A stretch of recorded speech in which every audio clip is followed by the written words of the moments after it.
Let your opinion be heard by dialing 476-1045 or tweet into the show at 1045 The Team. Now, more of Levack and Wolf on 1045 The Team. Right, one of our early shows starting right at 10 o'clock right here on 1045 The Team is Dan Levack with StuGotz, and they're right out in Miami at the Clevelander Hotel. So when we get StuGotz on, the first thing I got to ask him is a Miami question. StuGotz, Dwayne Wade, how mad should we be that he kept shooting during the Canadian national anthem? It's a good question. We laughed a little bit about how big of a talking point this became today or over the weekend and then leaking into today. But listen, I don't know how upset we should be about it. Like, as I stated, like, I've done a number of things during the playing of our own national anthem during a game. I'm not Dwayne Wade, but, I've done everything from burping to send text to, placing a bet to doing shots. So I don't think the problem is, like, if you know Dwayne at all, he didn't mean to do it with any sort of intent. He wasn't trying to disrespect anyone. He wasn't trying to hurt anyone. What I said on the air today, guys, is just the apology. Like, the apology rang hollow. Like, I know Dwayne Wade. I know he wasn't trying to offend anyone, but just come out and say, hey, I made a mistake. I'm sorry. It won't happen again. He didn't do that. So I think if there's an issue to be had with Wade, that would be the issue, kind of the way he apologized. But think about what we're talking about. We're dissecting a guy's apology. Yeah, I know. And it's Canada. Who cares? Oh. Well, really?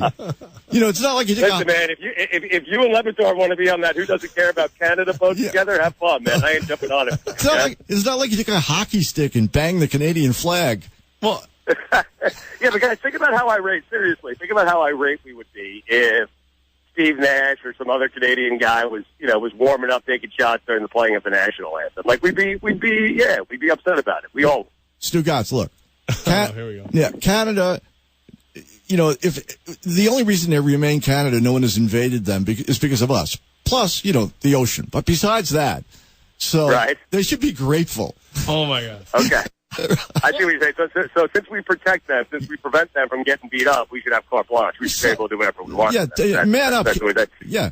Man up, Canada. Listen, I'll let you roll with that, man. You're a lot closer to Canada than I am, so you have to deal with them more than I do. So that's fine. Go ahead. You can have that stand. By the way, all by yourself. StuGotz, I do love you on the show. I grew up in Miami, so oh, thank you. Okay, cool. I survived somehow back in the 1970s.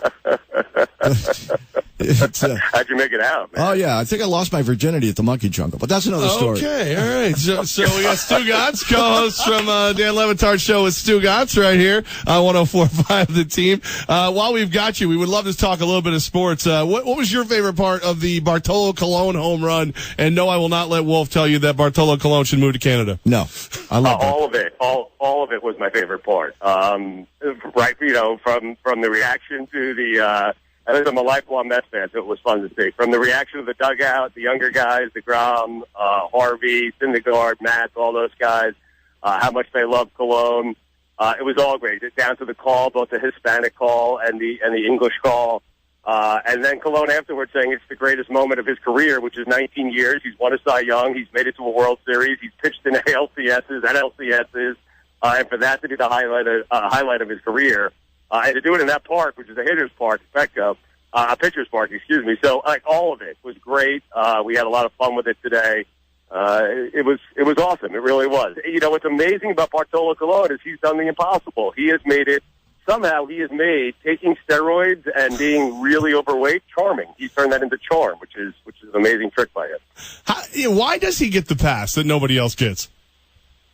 I think that's it. Like, I think the overweight portion certainly helps him because, listen, when we think HGH and we think steroids, what do we think of? We think of Bonds' head getting bigger. We think of guys like Jose Canseco. We think, stacking muscles on top of muscles.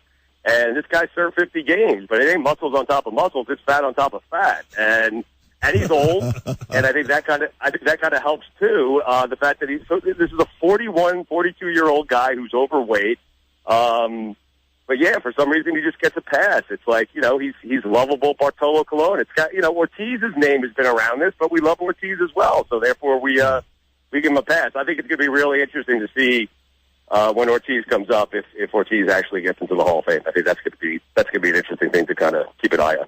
Well, speak for yourself on the Ortiz thing. We're your home for New York Yankees baseball, StuGotz. Yeah. I mean, come on. Sorry, man. The Yankees. Listen, the Yankees are having a day for him, aren't they? They're having a day to honor David Ortiz, the guy who killed them over the years. Breaks my heart. I'm hoping that it's. Yeah. We have Vic DiBitetto. Yeah, he's coming on. He's a diehard Yankee fan and comedian. He's got some theories on what the Yankees should really do to honor Ortiz. But your Mets own New York right now, and they're going to L.A. This is going to be the first chance to, air quote, get revenge on Chase Utley. Do you think they'll do it? Wow, I hope they do. I don't like Chase Utley. Both, Phillies, Dodgers, took out the Hada last year. So, do I think they'll do it? No. Do I wish they would do it? Yes. I just don't think that they will. But man, I wish someone would. But I just don't see it happening. Like, I think Terry Collins has probably said, hey, it happened. It's over. Like, let's move on. I don't need any of you guys getting suspended. So I know retaliation is kind of a big part of baseball. We'll see. I mean, will someone beat them? Maybe.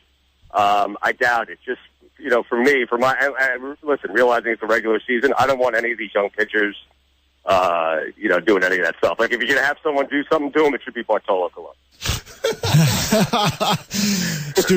Still thank him. Yeah, really. StuGotz, having lived in Miami part of my life, I was a big Dolphin fan.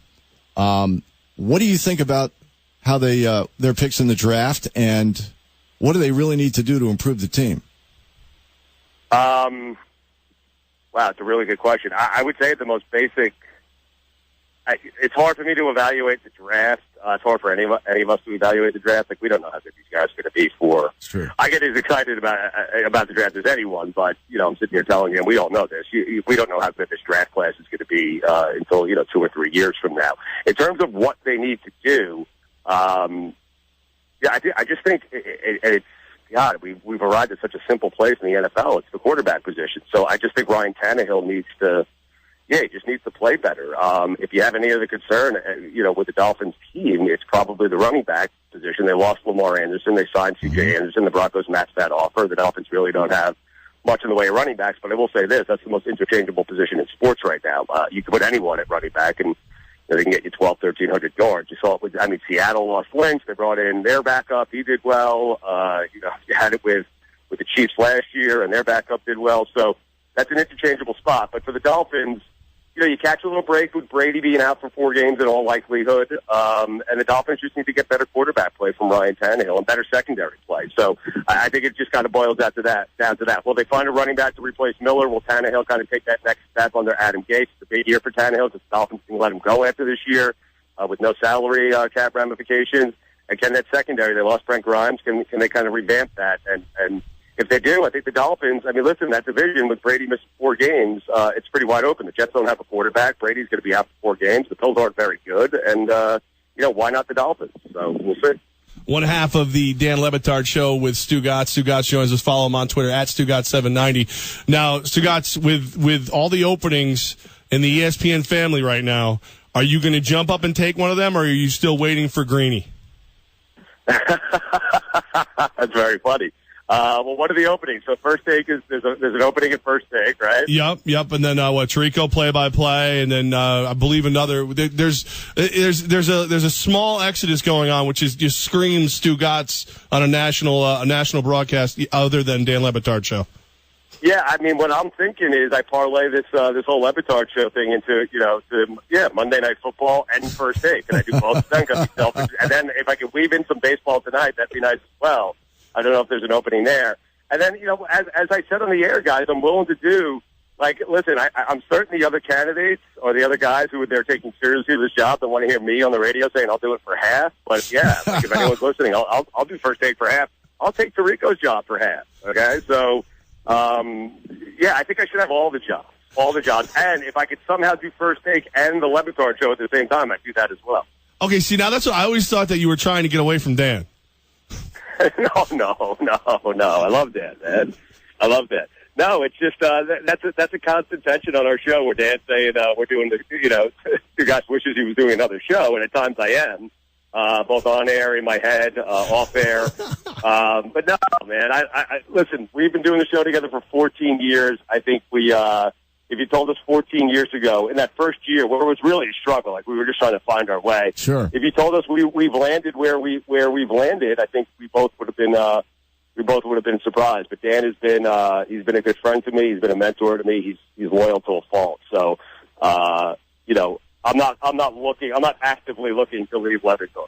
No, that's not the case. He might be looking for me to leave him, but I ain't looking to leave him. No, don't break up the show, man. It's really, really good. And this is my first foray into sports radio. And listening to you guys, you cover all sorts of things that I find highly entertaining. And sometimes he's even like, I'm not doing a sports talk show or something to that effect, if I remember right. Yeah, it's I appreciate you saying that, guys. I think when you listen to sports radio, you hear so much of it, and it all sounds the same. And with Dan, and I give a good portion of the credit to Dan because he set out and wanted to do something different and wanted it to feel different, sound different, be different, and it is. And so we appreciate that, and we appreciate the people who kind of get it and understand it.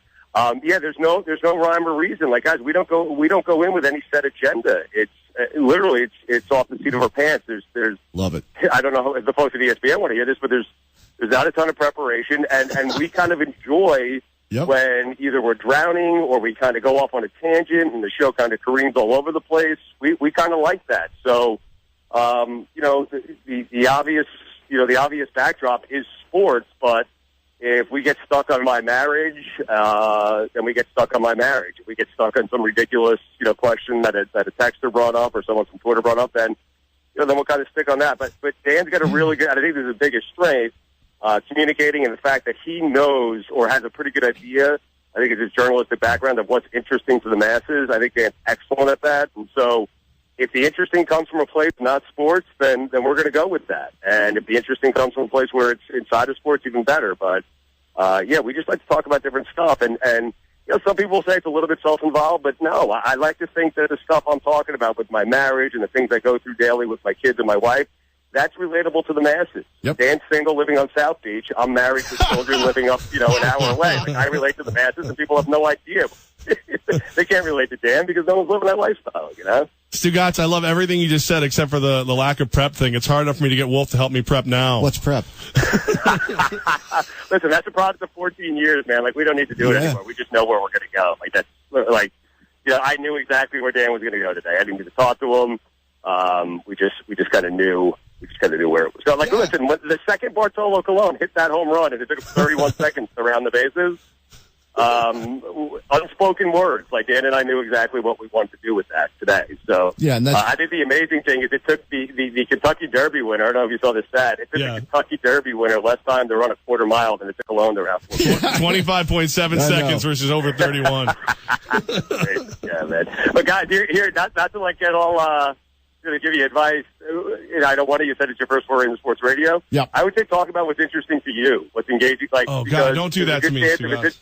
No, talk about what's interesting to you, man, because if you're not interested in what you're talking about, then who the hell else is going to be interested in it? All right, I'll take your advice, StuGotz. Coming up, what's the average junk size? Hey, your name comes second. Be quiet. That's true. You guys have that tension as well, I see. Well, we're just getting started. I mean, we're a little over a month into this show, and we're glad that to pick your brain, is nice, and I appreciate your help with that. Yeah, I bring more of a morning. Did morning radio for 25 years. Yeah, he's more about fart jokes than. This is the first time you guys have worked together, correct? But I'll tell you what I love about what your show is and what it says. It's unpredictable. Yes. It's unpredictable, and that is, you never know what you're going to hear Levack go into. It's like a box of chocolates. Yeah, it's great. Well, you never know what's the next thing that's going to come out of his mouth. You never know what's the next thing that's going to come out of my mouth. This was all done by design, and then we kind of stretch it out to you never know who's going to be there from day to day. One day it's just going to be us. One day Greg Cody's going to be there. One day Pablo Torre's going to be there. Those guys, Cody's the only weekly one that we do every Tuesday, and we love him and we love it. But Pablo Torre can come on 2 days in 1 week and then disappear for 2 months, and then he's back for 3 days. So it's all done by design. We want the audience we want them to have that feel that you never know what's going to happen next. Yeah, and if you haven't checked out the show, you guys got to check it out. It's what's it? Time slot and 10 to noon. Yeah, right here we do that, and right here on 104.5 The Team. StuGotz, man. Thanks, man. Thank you so much for your time. Make sure you follow StuGotz at StuGotz 790, and good luck on Monday Night Football. Okay, thank you guys. I appreciate it. Hey, good luck together. And listen, I know you're show prepping now, and your bosses are making you do it, but I promise you, like 5 years from now, you won't do it. You're feeding him. You're feeding him. You're feeding him. I'm never going to get him to read a box score. You want to get married?